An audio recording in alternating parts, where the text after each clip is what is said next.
আজকের এই শ্রমিক সমাবেশের সম্মানিত প্রধান অতিথি গণ অধিকার পরিষদের সংগ্রামী সভাপতি ডাকসু সদ্য সাবেক বিপি জননেতা জনাব বিপি নুরুল হক নূর, জননেতা জনাব বিপি নুরুল হক নূর।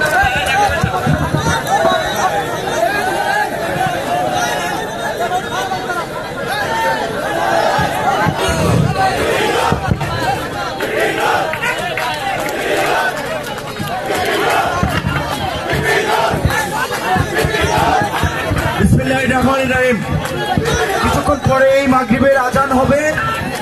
কাজী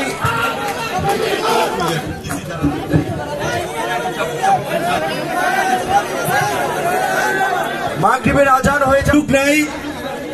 আজকে মে দিবসের আমি বাংলাদেশ সহ সারা বিশ্বের শ্রমজীবী মানুষের প্রতি শ্রদ্ধা জানাচ্ছি, শ্রদ্ধার সাথে স্মরণ করছি এই ছাত্র জনতার 2024 সালের জুলাই গণ অভ্যুত্থান সহ 1952 সালের ভাষা আন্দোলন, 71-এর মুক্তিযুদ্ধ, 90-এর স্বৈরাচার বিরোধী আন্দোলন সহ সকল গণতান্ত্রিক আন্দোলন সংগ্রামের নিহত শ্রমিকদেরকে পৃথিবীর ইতিহাসে শ্রমিকদের অবদান ছাড়া, শ্রমিকদের সংগ্রাম ছাড়া সভ্যতার নতুন অধ্যায় রচিত হয় নাই, ইতিহাস বদলায় নাই।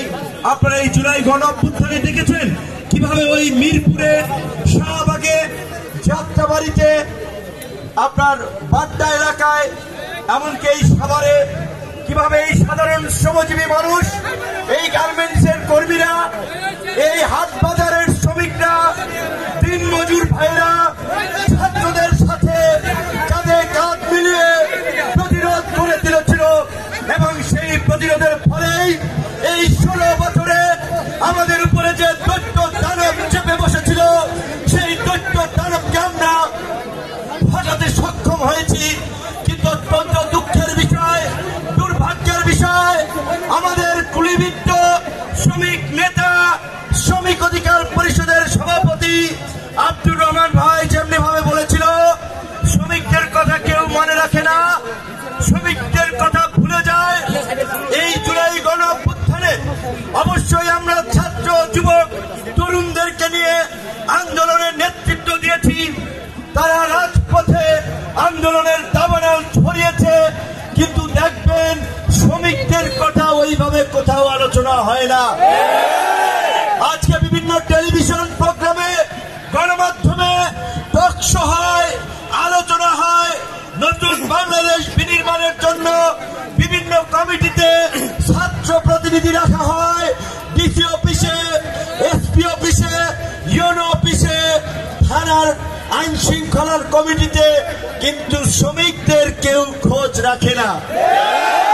শ্রমিকদেরকে লাগে আন্দোলনের সময় বুকটা পাইতে দিতে, জানটা দেওয়ার জন্য, আর শ্রমিকদের কোন জায়গায় কাজে লাগে না। আপনাদের একটা কথা ভুলে গেলে চলবে না, ওই যাত্রাবাড়িতে কোনো বিশ্ববিদ্যালয় ছিল না, মিরপুরে কোনো বিশ্ববিদ্যালয় ছিল না, বাড্ডায় কোনো বিশ্ববিদ্যালয় ছিল না। অবশ্যই বিশ্ববিদ্যালয়, কলেজের ছাত্র, যুবক, তরুণদের ভূমিকা অগ্রগামী, তরুণদের যে সংগ্রাম সেটি কোনোভাবেই পরিমাপ করা যায় না। একই সাথে এই কথা আমাদেরকে মনে রাখতে হবে, এই আন্দোলনে বিজয় এসেছে ছাত্র জনতার সাথে। এই নির্লোভ, নিঃস্বার্থ খেটে খাওয়া এই শ্রমজীবী মানুষ যখন যুক্ত হয়েছে। আজকে সকালবেলা রাষ্ট্রীয়ভাবে প্রোগ্রাম হয়েছে, আপনারা জানেন, চীনমৈত্রী সম্মেলন কেন্দ্রে। সেখানকার বক্তব্য যদি বাস্তবায়ন হয় আমরা অত্যন্ত আশাবাদী হব, খুশি হব। শ্রম সংস্কার কমিশন সুলতান ভাই সহ প্রধান উপদেষ্টা, আইএলওর কান্ট্রি ডিরেক্টর, তারা সকলেই বাংলাদেশের বিশেষ করে গার্মেন্টস সেক্টরে শ্রমিকদের কিছুটা জীবন মানের উন্নতি হচ্ছে, আরো উন্নয়ন করার জন্য তারা কাজ করছে, এটি আশাব্যঞ্জক। তবে পুরোপুরি হয় নাই। আমার এক ভাই বলেছে এখানে এই মাতৃত্বকালীন ছুটি 8 দিন থেকে 120 দিন করে, তিনি হয়তো জানেন না ইতিমধ্যেই মাঝখানে যে শ্রমিক মালিক এবং সরকার যে ত্রিপক্ষীয় বৈঠক হয়েছে সেখানে এই বিষয়টি সুরাহা হয়েছে। শ্রমিকদের বিশেষ করে নারী শ্রমিকরা 120 দিন মাতৃত্বকালীন ছুটি পাবেন। একই সাথে আমরা বলতে চাই গার্মেন্টসে চাকরি করে 40 থেকে 45 লক্ষ শ্রমিক, প্রাতিষ্ঠানিক অপ্রাতিষ্ঠানিক শ্রমিক মিলিয়ে প্রায় 7.5 কোটি এইখানে শ্রমিক রয়েছে। এই সমস্ত শ্রমিকের মধ্যে আইএলওর তথ্য মতে বলছে বাংলাদেশের পরিবেশে 32% শ্রমিক তারা এই ধুলোবালি শব্দ দূষণের মধ্যে দিয়ে কাজ করে। 30% শ্রমিক কর্মক্ষেত্রে অস্বাভাবিক ঠান্ডা ও গরমের মধ্যে দিয়ে জীবনযাপন করে। 16% শ্রমিক ঝুঁকিপূর্ণ যন্ত্র নিয়ে কাজ করে, আগুন ও গ্যাস নিয়ে কাজ করে। 5.4% শ্রমিক, এই সমস্ত শ্রমিকরা 10 থেকে 15 বছর কর্মজীবন শেষ করলেই কর্মজীবন চলাকালীন অবস্থায় তারা নানান ধরনের অসুস্থতায় ভোগে, জটিলতায় ভোগে, তখন আর তার চিকিৎসা করার সামর্থ্য থাকে না। তখন মানুষের কাছে হাত পাতে কিংবা বিনা চিকিৎসায় মারা যায়।